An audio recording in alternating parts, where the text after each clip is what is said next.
Hello everyone, and welcome back to Tech Adventure. I hope you're doing well and staying focused on growing your skills in software development, interview tips, and embedded systems. In our previous videos, we covered the top 50 real C and C++ interview questions and explored the solid principles and design patterns. If you missed those, I highly recommend checking them out.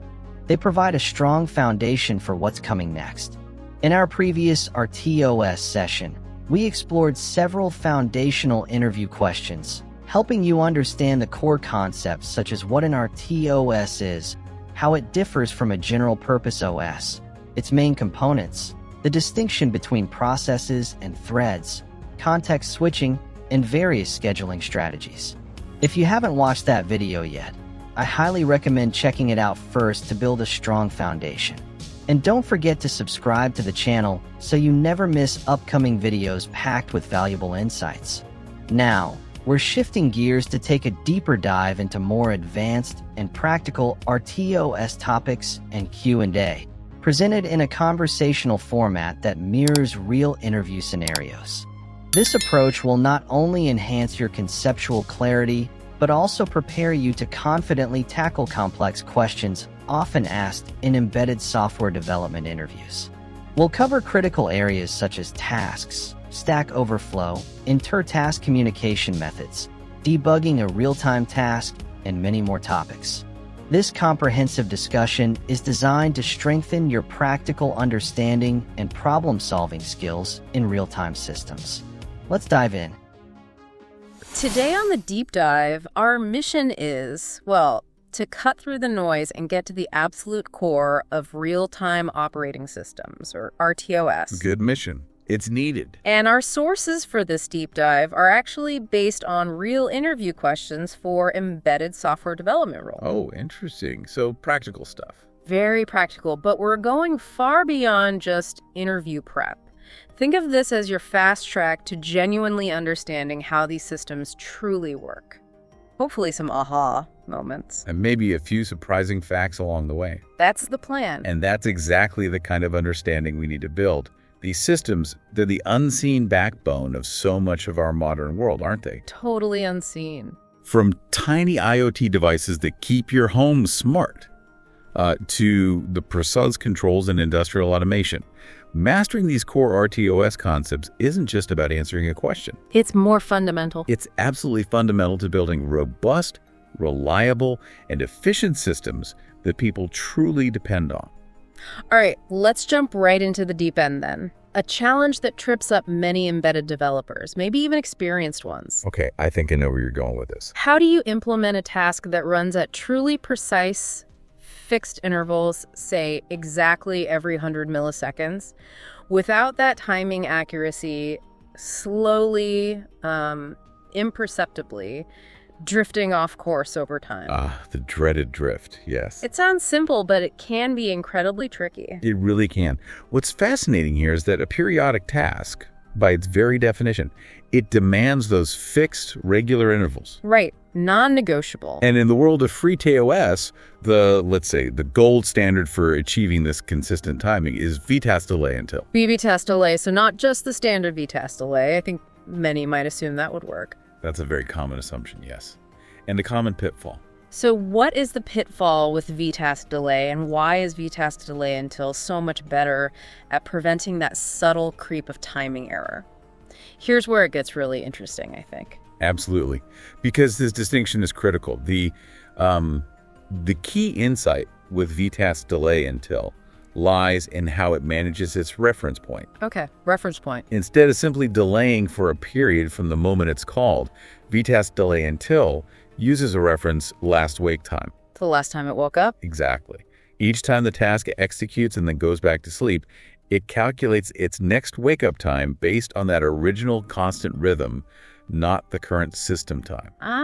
So it anchors itself. Precisely. It anchors itself, ensuring a perfectly constant period, even if the task's execution time varies slightly due to other system activity. If your task overruns by, say, a millisecond in one cycle, VTAS delay until corrects for it. It corrects for it in the next cycle. It snaps back to the grid. Whereas VTAS delay, it just adds the error. Exactly. VTask delay causes accumulated error. It just says, okay, delay for this much time from now. Right now, regardless of when now actually is relative to the schedule. Yes. So if your task takes maybe 5 milliseconds longer to execute than expected, that 5 milliseconds gets added to the delay period for the next cycle. And that error just builds up. It accumulates over hundreds, thousands, millions of cycles. It leads to significant timing drift over hours or days. This is often, the first subtle sign of an underlying timing issue in complex systems. Okay, that makes perfect sense. Yeah, and the free-to-S code example illustrates this perfectly. You have tick type it, x last wake time, x test get it count at the start. Capturing that initial reference. Yes, and const tick type at x period, PDM is teller test 100. Then inside the loop, read sensor, VTask delay until nx last wake time x period. Passing in the address of x last wake time. Correct. So the function can update it internally, keeping it as that unwavering reference point for the next wake up. It's also important to remember, though, that the timing accuracy is ultimately limited by the RTOS tick granularity. Right, the clock resolution itself. Exactly. If you need sub-tick precision, you'd probably need to leverage hardware timers directly. Makes sense. And of course, when managing multiple periodic tasks, you always need to ensure their priorities and periods allow each one to actually meet its deadline. Because even VTest delay until can't fix an overloaded system. Precisely. If the system's just too busy, deadlines will be missed regardless. Okay, so we've nailed down how to keep our tasks running like clockwork. But even the most perfectly timed system can suddenly hit a wall. Oh, yes. Unexpected walls are common. And sometimes that wall is entirely unexpected.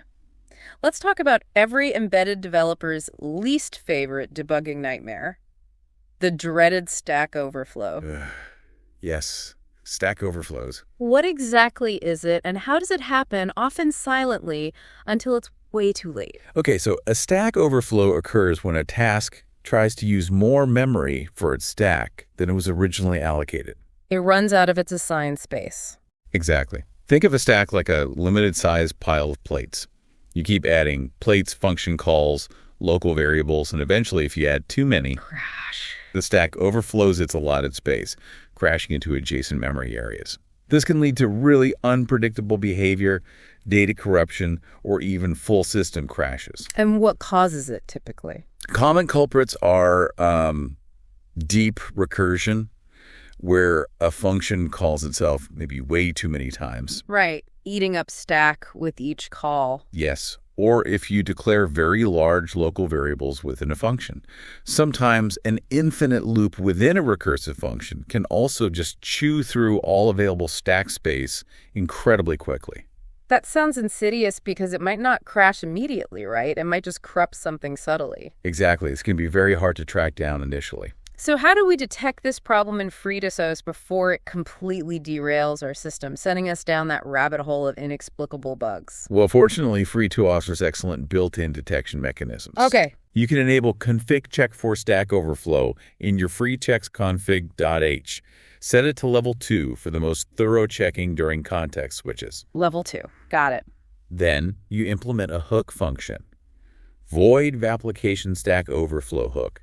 Task handlet x task chart fixed task name. A callback, essentially. Exactly. When FreeTOS detects an overflow for a specific task, this function gets called. Inside it, you can handle the error, maybe log it, print a message to the debugger, perhaps trigger an assert, or even initiate a controlled system reset. So you get notified immediately. Yes. Another powerful method is high watermark monitoring. High watermark. Yeah, using the function ux task get stack high watermark. You can call this periodically, maybe in a monitoring task, to check the minimum amount of unused stack space a task has ever had since it started. Ah, so how close did it get to the edge? Precisely. Values constantly nearing 0 are a major red flag. It means you're living dangerously close to overflow. That seems really useful for sizing stacks, too. Absolutely. There are also techniques like the canary or guard pattern. Yeah. You place a known value, a canary, at the very end of the stack's allocated memory. Like the canary in a coal mine. Exactly. And you periodically check if that value is still intact. If it's overwritten, your stack has overflowed. Some compilers also offer support with options that insert runtime checks. And finally, static analysis tools. Tools that analyze the code before you run it. Yes, like Stack Analyzer. They can estimate per function stack usage at compile time, helping you size stacks proactively. They can often catch potential issues before you even flash the code. Okay, lots of detection methods. But as with all good engineering, prevention is always better than cure, isn't it? Absolutely. Prevention is key. What are the best strategies to stop stack overflows before they even get a chance to happen? Well, the first and foremost strategy is simply to allocate sufficient stack space. Easier said than done sometimes. It can be. But use those static analysis tools and the high watermark monitoring results from your testing to guide your stack sizing. And always add a safety margin. Don't cut it too fine. A buffer zone. A buffer zone, exactly. And a surprising fact is, even seasoned developers, especially in deeply embedded systems, can be blindsided by stack overflows, maybe due to unexpected recursion depths or toolchain nuances they weren't aware of. Right. So what else for prevention? Secondly, avoid deep recursion in embedded contexts whenever possible. It's just a major stack hog, and it can be notoriously hard to predict the maximum depth accurately. Find an iterative solution if you can. Usually safer, yes. Also, implement robust buffer overflow protection through careful checks on array indices and pointer operations. Basic bounds checking. Good coding hygiene. Essential hygiene. Don't forget to enable any compiler or RTOS protections available, like Sager Stop technology, which offers advanced real-time memory and execution monitoring to prevent crashes if your tools support it. And finally, regular and thorough testing. Particularly stress testing tasks under worst-case conditions is absolutely essential to validate your stack allocations. Push the system hard. Makes sense. Find the limits before your users do. Exactly. So moving from debugging individual nightmares like stack overflows, let's shift to the overall performance of a real-time system. In these systems, speed isn't just a preference, it's often a hard requirement.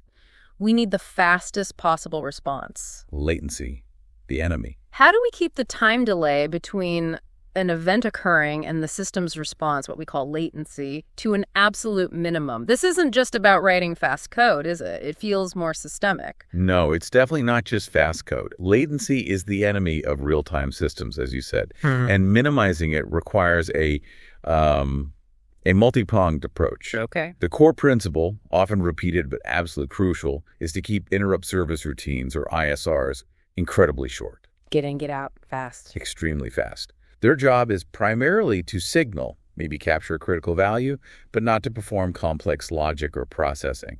So what do they do with the signal? They defer the heavy lifting. For instance, in FreeTS, xtask notify from ISR is a super fast signaling method. It lets an ISR wake up a specific task directly. Which then does the actual work. Exactly. That task has its own context, its own stack, and it runs according to the scheduler's priorities. This avoids tying up the CPU unnecessarily in the high-priority interrupt context. Right. Keeps the system responsive to other interrupts. Precisely. You also want to use other fast inter-process communication, or IPC, mechanisms. Those directed task notifications were often preferred over slower methods like queues when a simple signal is all that's needed. Less overhead. Much less overhead. Priority-based preemptive scheduling is obviously crucial. Assign the highest priority to your most critical, time-sensitive tasks so they run immediately when ready. Makes sense. Highest priority runs first. But there's a catch. You have to make sure to implement priority inheritance from mutexes if needed. To prevent priority inversion. Exactly. That's where a low-priority task holding a resource blocks a high-priority task that needs it.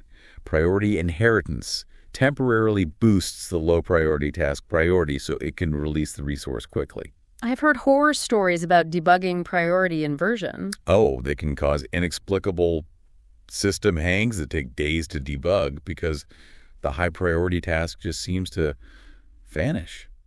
It's blocked, but it's not obvious why. Yikes. Okay, so priority inheritance. What else? Further, Avoid long-running, low-priority tasks. They can hog the CPU and starve higher priority ones, even if no locks are involved. Keep things moving. Keep things moving. Optimizing the RTOS tick frequency and minimizing task switching overhead also helps squeeze out every last microsecond. Fine-tuning the kernel itself. A bit, yes. Beyond that, reduce resource contention. Use efficient synchronization primitives. Consider zero-copy techniques for data transfer where possible. Avoid unnecessary data copying. Yes. Prefer static memory allocation for predictability, rather than dynamic allocation, which can introduce fragmentation and unpredictable delays during malloc or free. Stability over flexibility in real time. Often, yes. And constantly profile and monitor your system using tracing tools to identify bottlenecks. You can't optimize what you can't measure. True. Finally, don't forget the hardware. Fast interrupt response times in the microcontroller itself. Fast memory access. These are vital foundations for a truly low-latency system. Wow. What's fascinating here is how these seemingly disparate techniques, from writing concise interrupt routines to choosing specific memory allocation strategies, all work together. Holistic. Almost synergistically, right? Yeah. To create that truly responsive system. Every piece matters. Every piece. You tune each part to contribute to the overall low latency. Now, in any system with multiple tasks running, they inevitably need to share data and synchronize their actions. It's like a team trying to achieve a goal together. They need to communicate. Exactly. What are the most common ways tasks talk to each other in an RTOS? And importantly, how do you decide which communication method to use? Right. This is where inter-task communication, or IPC, comes into play. There are several key mechanisms, each with its own strengths and, ideal use cases. Okay, lay them out for us. Probably the most common is message queues. Think of them like a, post office box or a conveyor belt. They provide buffered data transfer, typically first in, first out, FIFO. Mm-hmm. Great for sending structured data between tasks. Tasks can block while waiting for messages to arrive, which is efficient. So they don't waste CPU spinning. Correct. They're excellent for decoupling producer and consumer tasks. Multiple tasks can write to a queue, and multiple tasks can read from it. Flexible. What's next? Semaphores. These are simpler signaling mechanisms, more like a flag or a token. Like event happened or resource available. Exactly. They're very efficient for simple event signaling or for managing access to shared resources, acting like a mutex to prevent race conditions and ensure only one task accesses something critical at a time. Got it. Queues for data, semaphores for signals or locks. Broadly, yes. Then you have mailboxes. These are somewhat similar to queues, but often intended for one-to-one or one-way communication. They typically hold just a single message slot. So not buffered like a queue. Right. If a new message arrives before the old one is read, the old one might be overwritten or the sender might block. They're efficient for discrete notifications where you only care about the latest value. Okay. And you mentioned event groups. Event groups, yes. These are used when a task needs to synchronize on multiple conditions or events simultaneously. Think of them as a set of flags. Like waiting for A and B to be true. Exactly. Or waiting for A or B or C to become true. A task can wait for a specific combination of event flags to be set before it proceeds. Very powerful for complex synchronization logic. Interesting. That sounds specialized. It is, but very useful when needed. And then there are task notifications. You mentioned these earlier for ISRs. Yes. They're a more modern, highly optimized mechanism found in RTOSs like FreeTSS. They provide direct one-to-one signaling between tasks or from an ISR to a task. Direct, meaning less overhead. Significantly less overhead. They're incredibly fast. Ideal for simple events or even transferring a small amount of data, like a 32-bit value, directly without needing a separate queue object. So if you just need a quick signal, notifications are the way to go. Often, yes. Task to task or ISR to task, they are very efficient. Okay, that's quite a toolkit. If you're a developer looking at this smorgasbord of options, how do you choose the right tool for the job? Because it feels like using a sledgehammer when a screwdriver is needed could cause its own problems, right? That's a great analogy. And yes, choosing inappropriately can impact performance or memory usage. The choice truly depends on a few key factors. Such as? First, the complexity of the data you need to transfer. Are you sending a single flag, a simple integer, a large, complex sensor reading structure? Okay, data size and structure. Second, your timing requirements. Do you need an almost instantaneous signal, or is it okay if the data is buffered and processed slightly later? Can the sender afford to block if the receiver isn't ready? Timing and blocking behavior. And third, your synchronization needs. Are you just signaling an event? Are you transferring data?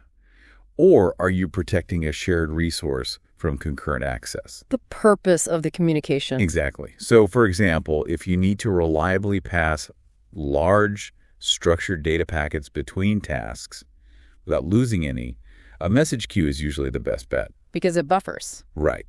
But if you just need a signal that, say, data is ready in a shared buffer, maybe protected by a semaphore, a task notification could be significantly faster and use less RAM than setting up a whole queue just for that signal. Makes sense. Match the tool to the specific need. Precisely. The key insight here is that while all these tools facilitate communication, understanding their underlying overhead, their memory footprint, and their blocking characteristics is crucial to building an efficient, predictable system. All right, let's shift gears again, this next one. This is a real-world nightmare for developers. Uh-oh. Which nightmare is this? You've deployed your system, everything should be working, maybe it's been working for days, but suddenly a critical task just stops responding. It's not crashing the whole system, maybe, it's just frozen. Silent. The silent failure, yes, those are tough. How do you systematically debug such a critical, non-responsive issue in an embedded RTOS system? Yeah. Because this isn't like debugging a desktop app, is it? You often have limited visibility. You're absolutely right. It's a different beast entirely. The key is a systematic, almost forensic approach. You have to be methodical. Okay, step one. First, you absolutely must reproduce the issue reliably. If it's intermittent, this is often the hardest part. Then you need to isolate it. Temporarily disable unrelated features or tasks to narrow down the potential cause. Divide and conquer. Exactly.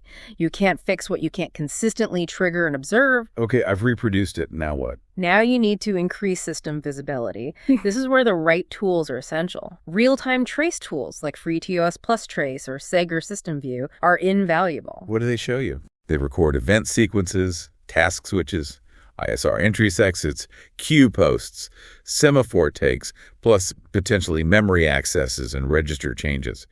It gives you a detailed execution history leading up to the freeze, like a flight recorder for your microcontroller. See exactly what happened when? Yes. Then use traditional breakpoints and watch points. Set breakpoints at key code locations in the suspect task, or set watch points on critical variables to see if they're changing unexpectedly or not changing when they should. Standard debugging tools. Still essential. And don't underestimate a simple but incredibly effective trick, especially for low-level or timing issues. GPIO toggling. Flipping pins? Yep. Temporarily add code to toggle a specific GPIO pin high when entering a function or section of code and low when exiting. Then watch that pin with an oscilloscope or logic analyzer, or even just an LED if it's slow enough. A poor man's trace. Sometimes the best trace. It gives you precise timing information and shows you exactly where the code is executing or where it's getting stuck. I remember one time a task seemed frozen, and a simple GPIO toggle showed it was just stuck in a tight loop I never expected it to enter. Found the bug in minutes after hours of staring at code. Brilliant. Okay, so visibility is key. What RTOS-specific things should I check? Next, check for common RTOS-specific issues. We talked about Stack Overflow. Use the RTOS APIs like xtask, getStack, highwatermark to check the non-responsive tasks stack usage. Could be an overflow causing weirdness. Absolutely. Also, inspect your synchronization mechanisms, mutexes, semaphores. Are you looking at deadlock? Is task A waiting for a resource held by task B, while task B is waiting for a resource held by task A? The classic deadly embrace. Yes. Or is it priority inversion again? Use RTOS monitoring tools or the trace to check the task state. Is the task actually running? Or is it blocked, waiting for something that never happens? Is it suspended? Or maybe somehow it got unexpectedly deleted? Check its vital signs. Exactly. Analyze timing using the trace data. Is the task missing its deadlines? Is it being starved of CPU time by higher priority tasks or too many interrupts? So it's not frozen, just never getting a chance to run? Could be. Enable robust logging and error reporting if you haven't already. Print debug messages, trace events. More information is always better. Leave breadcrumbs. Definitely.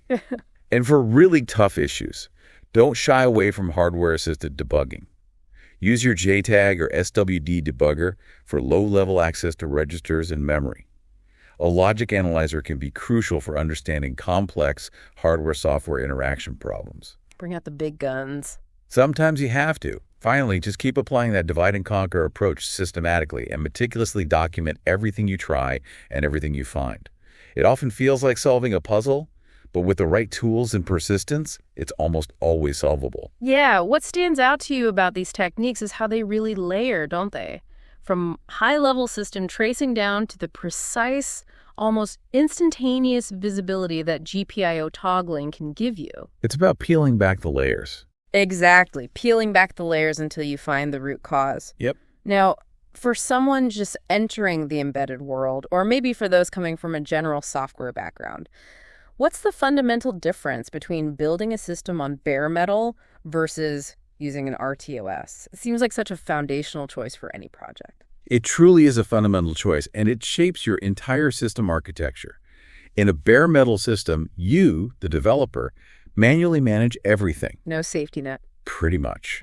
The control flow is typically driven by a single main loop, often called a super loop, that repeatedly calls various functions, combined with interrupt handling for time-critical events. One big loop doing everything. Often, yes. Multitasking is only simulated, usually via interrupts setting flags that the main loop checks. You can't truly run multiple independent threads of execution concurrently in the way an RTOS allows. So concurrency is faked. It's managed manually and sequentially within the loop, or ISRs. Scalability becomes very difficult as your system grows more complex. Adding new tasks means complicating the main loop and the timing interactions. Yeah. Gets messy fast. Very messy. And timing predictability is less assured because everything runs sequentially or within interrupt context, and long-running functions can block everything else. Bare metal is generally best for simpler microcontrollers and basic single-purpose tasks. Like blinking an LED. Blinking an LED, a simple ADC read routine, maybe basic communication where you have full control over every single cycle and the complexity is low. Okay, so that's bare metal. What about RTOS? With an RTOS, the RTOS itself becomes the orchestrator. It takes over the low-level scheduling details. It manages the show. It does. It provides true priority-based preemptive multitasking. This allows multiple tasks to run, each with its own stack, its own context, its own priority, all managed by the kernel scheduler. Real concurrency. Real managed concurrency. This scales far better for complex systems. You can add, remove, and manage tasks much more easily as independent modules. More modular design. Much more modular. And you gain deterministic task execution, assuming your system isn't overloaded. The RTOS enforces timing predictability based on priorities. RTOS is the go-to choice for intricate IoT devices, complex medical equipment, sophisticated automotive systems, anything requiring multiple concurrent activities with timing guarantees. So give us a simple comparison example. Okay, think back to the LED blink. A bare metal example might be a single one loop that first calls blinkled, then calls read sensor, then calls sendage data, all sequentially. One after the other. Yes. In an RTOS, you'd likely have one task, maybe LED blink task, whose only job is to loop and blink the LED using VTask delay until. Another task, sensor read task, reads the sensor periodically. And a third task, UART comms task, handles sending and receiving data over UART, perhaps waiting on a queue. All running seemingly in parallel. Exactly. Seemingly in parallel, with the RTOS scheduler switching between them rapidly based on their priorities and whether they are ready to run or blocked waiting for something. It completely abstracts away the complexity of manually interleaving those operations. That makes the difference very clear. Good. Let's quickly define a term that often comes up, sometimes in contrast to RTOS primitives, but ironically, isn't always the right solution in an RTOS environment. A spinlock. Spinlocks, yes. What exactly is it, and crucially, why isn't it ideal here, despite its seeming simplicity? Okay, so a spinlock is a very basic locking mechanism. When a thread or task tries to acquire a lock that's already held, it spins, meaning it enters a tight loop, continuously checking the lock status again and again, burning CPU cycles until the lock becomes available. Busy waiting. Exactly. Busy waiting. Imagine someone repeatedly rattling a locked door handle every single second, even if they know the person inside will be 5 minutes. It's inefficient. Okay, so why is that bad in an RTOS? The reason it's generally not ideal for single-core real-time systems is simple. It wastes CPU time dramatically. If a high-priority task acquires a lock, and then a lower-priority task tries to acquire that same lock using a spinlock, The low-priority task just spins. it just loops, consuming valuable processor cycles doing absolutely nothing useful. This prevents other, potentially ready-to-run tasks, even medium-priority ones, from getting any CPU time. Wastes resources. Hugely. It can also worsen priority inversion scenarios. The low-priority task, while spinning, might hold the CPU, preventing the high-priority task, which might be waiting for the lock or something else, from running even when it becomes ready. So what's the RTOS alternative? In an RTOS, it's much, much better to use synchronization primitives like mutexes, especially those that support priority inheritance, or semaphores. When a task tries to acquire a mutex or semaphore that's unavailable, It blocks. it blocks. The RTOS scheduler puts the task into a block state, removes it from the ready queue, and immediately schedules another ready task to run. The waiting task consumes 0 CPU cycles while blocked. Much more efficient sharing of the CPU. Infinitely more efficient. It's about cooperative and efficient sharing of the CPU resource, not brute forcing access by spinning.